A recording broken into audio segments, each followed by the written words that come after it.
नमस्कार साथियों, मेरा नाम श्री कृष्ण हरी है। मैं बिहार से हूँ। भारत जोड़ो यात्रा में मैं भी भारत यात्रियों में एक हूँ। अनुभव कई दिशाओं में रहे हमारे, और कई कहानियाँ कुछ इस किस्म की रही कि जिन्होंने अंदर तक हिला दिया। शायद वो कहानियाँ ऐसी थीं जिन्हें पहले हमारे पूर्वज जानते समझते थे, उन्हें आत्मसात करते थे, लेकिन वो कहीं गुम होती चली गई। ऐसी ही एक भारत की कहानी आज मैं आपको सुनाऊंगा। मैसूर में दशहरा की हाथियों द्वारा निकाली गई वार्षिक शोभा यात्रा।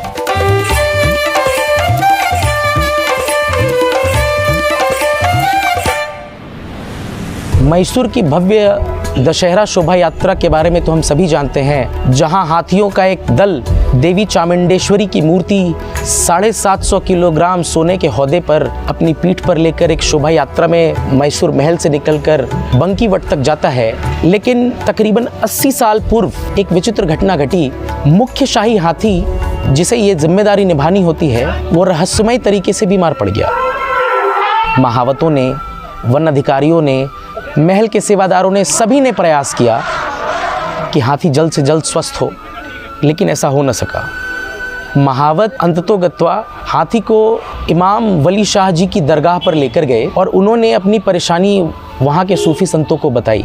संतों ने हाथी को दरगाह के तालाब में नहलाया और एक ताबीज़ हाथी के पैरों में बांधी।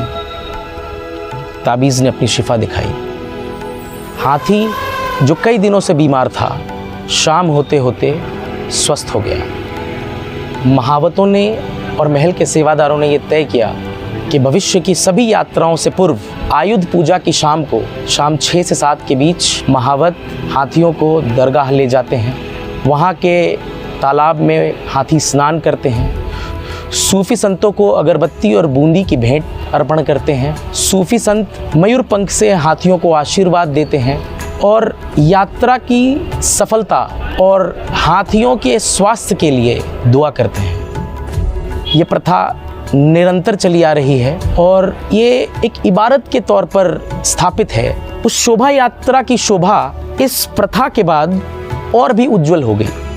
ये कुछ कहानियाँ ऐसी हैं जो हमारे भारत की गंगा जमनी तहजीब का प्रमाण है, जो कहीं गुम होती चली जा रही हैं। प्रयास होना चाहिए कि ये कहानियाँ जनमानस तक दोबारा पहुँचें।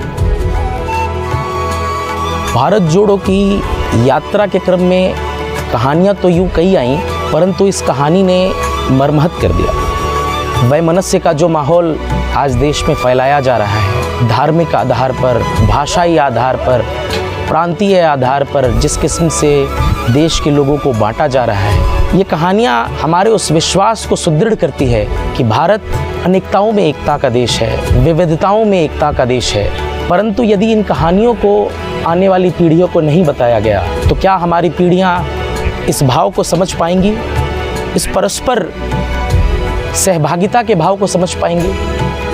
सोचिएगा, सोचने की बात है। शुक्रिया।